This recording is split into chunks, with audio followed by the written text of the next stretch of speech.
Assalamu alaikum, my dear student. How are you? Hope you are well. This is Mohammad Ashraful Islam, lecturer, Department of Physics, Milestone College. Today I am here taking an online class. I hope this class will help you the better study at your home. Today I am going to discuss very important topic of Physics second paper, chapter 1, and the topic is thermodynamics. Okay, my dear student, let's start our today's class. Today, our topic of discussion is second law of thermodynamics, efficiency of an engine, Carnot engine, and at last Carnot cycle. Before starting Carnot cycle, let's see the second law of thermodynamics. The key word of the second law of thermodynamics is heat cannot transfer into work without help of any automatic machine. So regarding this, different scientists give a different statement. Now I will discuss the different statement of this scientist. First, let's see the statement of Clausius. Clausius says, without the help of external energy, it is not possible to transfer energy by an automatic engine from a lower temperature body to higher temperature body. In short, we can say the heat cannot flow itself from cold body to hot body. And we can say also it may flow from higher temperature body to the lower temperature body. Now, Kelvin's statement. Kelvin says continuous flow of energy cannot be obtained from an object calling it from its surrounding. The main key word of this statement is if you place two equal temperature body in contact, then no heat will be exchanged. And if you want to exchange heat, and if you place two objects of different temperature in contact, then heat will be transferred into work. Now let's see the Planck statement. The Planck says it is not possible to construct an engine which will exert heat energy from a heat source and will convert it into work completely. Let's see the last statement which was given by Carnot. The Carnot says no engine can be built which will exert a fixed amount of heat and will convert it into work completely. These are the statement which was given by the scientist regarding to the second law of thermodynamics. But among these laws, most convenient law or most convenient statement is the Clausius statement. My dear student, let's have a look reversible and irreversible process. Reversible process means the process which reverse in opposite direction, and each stage of reverse and backward process, the result of heat and work will be equal and opposite. It's called reversible process. For example, if you applied some amount of heat in ice, then ice will melt and turn into water. And again, if the water reject this amount of heat, then water convert into ice and come back to its initial stage. This is the example of reversible process. Now, irreversible process. Irreversible process is a process which cannot be retracted in the opposite direction. And each stage of forward and the backward process, the result of heat and work is not equal and opposite. This is called irreversible process. For example, heat will produce due to the friction between two objects or two bodies. During this, work is converted into heat, but the heat cannot convert into the work completely. That is why we can say this is irreversible process. Student, now I am going to discuss heat engine. Heat engine is a machine which converts heat energy to mechanical energy. Now I am going to show you the block diagram of a heat engine. Okay, my dear student, let's see the block diagram of a heat engine. In the figure, you can see the block diagram of a heat engine where this is the heat engine and higher temperature heat source, which temperature is T1 available here, and the working substance of the heat engine absorb Q amount of heat, and the engine reject Q2 amount of heat in the lower temperature heat sink, and the temperature of the heat sink is T2, and the rest portion of the absorbed energy will convert into work. That is why we can say the work, the heat which is converted into work is W equals to Q1 minus Q2. And due to the reject Q2 amount of heat, the heat engine again cold, and it's again try to absorb heat from the heat source, and this process will be continued. My dear student, now I am going to discuss the efficiency of the heat engine. Let's see the definition of the efficiency of the heat engine. Efficiency of the heat engine is the ratio of heat energy converted into work by the engine and the absorbed energy by the engine. And efficiency is represented by eta. So we can write the efficiency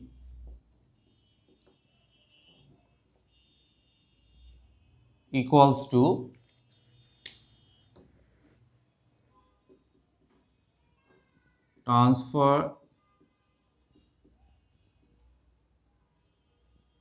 transferred heat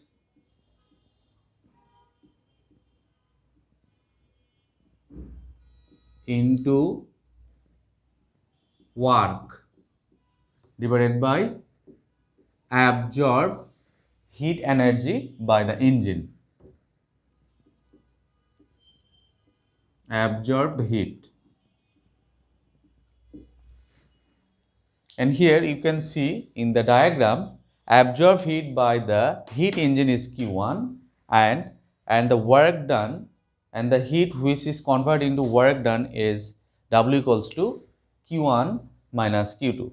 So we can write the formula of efficiency eta equals to work done and absorbed heat here Q1, and the work done by the engine is W equals to Q1 minus Q2.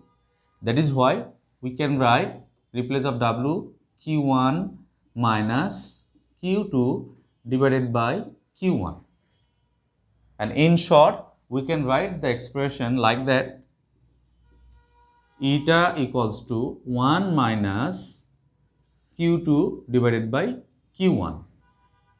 As you know, efficiency is expressed in percentage. So if we express the efficiency in percentage, so the formula of efficiency will be like that: eta equals to 1 minus Q2 divided by Q1 into 100%. This is the formula of efficiency of an engine. In here Q1 is the absorbed heat by the heat engine, and Q2 is the rejected heat. And from an ideal engine, we know heat is proportional to the temperature. Regarding this, we can write: in case of an ideal engine, we can write heat is proportional to its temperature. That is why we can write Q by T equals to constant.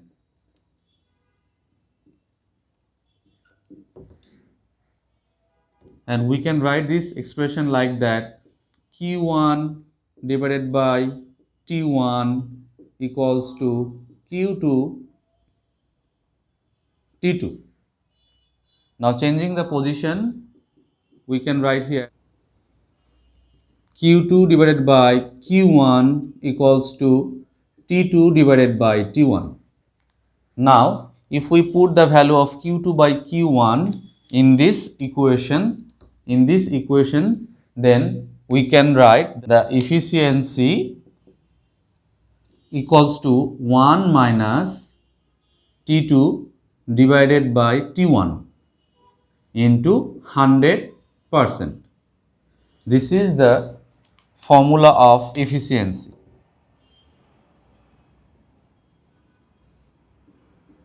So you can see there are two equations of efficiency.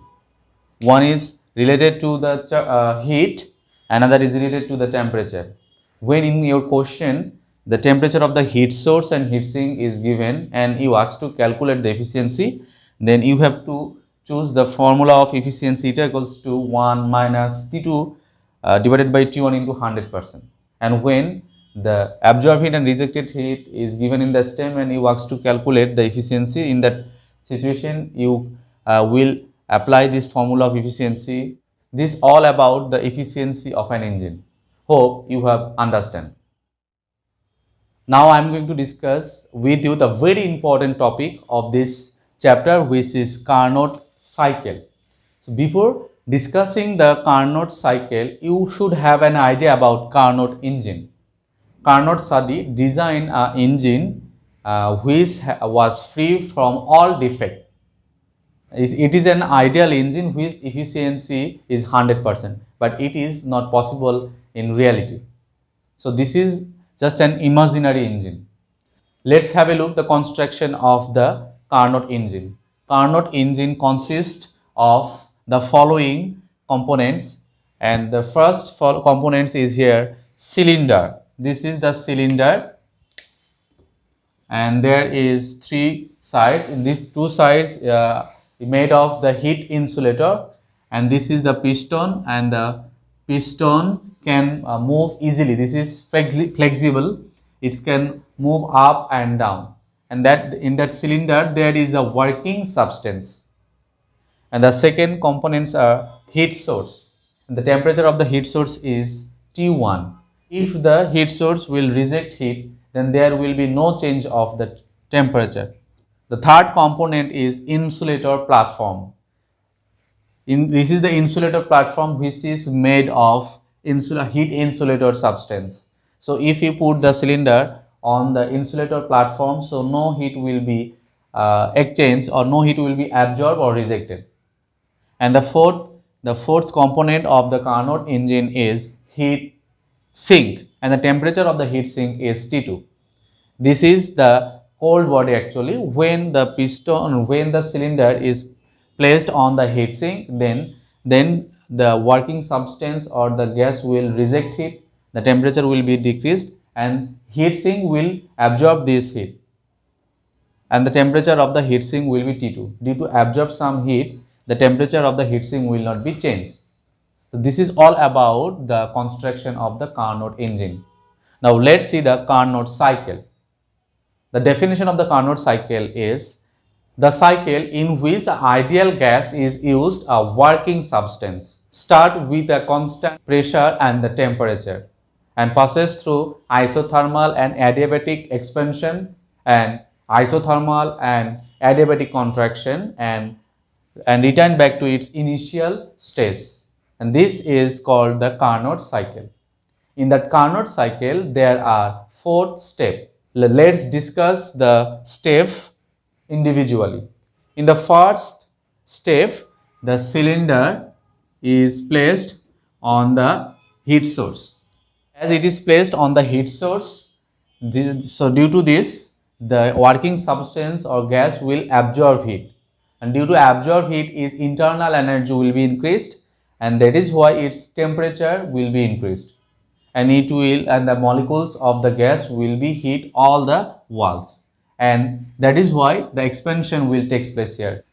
Suppose the initial volume of the gas is V1 and the pressure is P1, but due to its put on the heat source, temperature will be increased. That is why its volume, the volume of the gas will be increased. That is the piston. The expansion will take place here. So volume will be increased. That is why pressure will be decreased. Suppose the pressure will consider here P2, and that is why that is why the work will be done here. As the pressure is decreased, that is why temperature will be decreased. But we take here isothermal expansion. Isothermal means your temperature will be constant. But as it is placed on the heat source, so it again absorbs heat and the temperature will remain constant to the heat source. So we consider here this is the initial position of the graph. So pressure was here P1 and volume is here V1, and due to this isothermal expansion, its volume will be increased V2 and the pressure will be decreased, will be P2. And when we place this cylinder on the heat source, suppose it absorb heat, suppose it's absorb Q1 heat and its temperature will be T1. Due to this, a work will be done. Due to this, here some work will be done. Let's calculate the work done by the first piston. You can calculate the work done by the first piston by applying the formula of W1 equals to integration of V1 limit V1 V2 P dV. Now if we derive this equation, that this is isothermal expansion, and you know the formula of work done for isothermal expansion is N R, temperature is here T1 ln V2 divided by V1. So this is the formula of isothermal expansion that will be done in the first step of the Carnot cycle. And we can write the work done in another word, which is W1 equals to the area of A, B, B, A, capital A, capital B, B and A, small b, small a. This is the area, this is the work done. This is the work done for first step. Now let's see the second step. In the second step, the cylinder is placed on insulator platform, and as there is a motion in the piston, so due to the inertia of motion, the position of the piston will be rise up, and it suppose this is the final position of the piston. This is the final position of the piston, and here you can see the volume is increased, which is V3, and the pressure will be decreased, which will be P3. And here adiabatic expansion will take place. As you know, in adiabatic expansion, no heat will be exchanged, but temperature can be changed. So we put the cylinder on the insulator platform. So due to this increasing volume, pressure will be decreased and the temperature will be decreased. Suppose this temperature is T2, but no heat will exchange. Here the cylinder cannot absorb heat from the insulator platform. So here temperature will be decreased, but no heat will be exchanged. So if we indicate the graph as BC indicates the graph of the second step, and in this situation adiabatic expansion will take place, and the volume will be V3 and the pressure will be P3.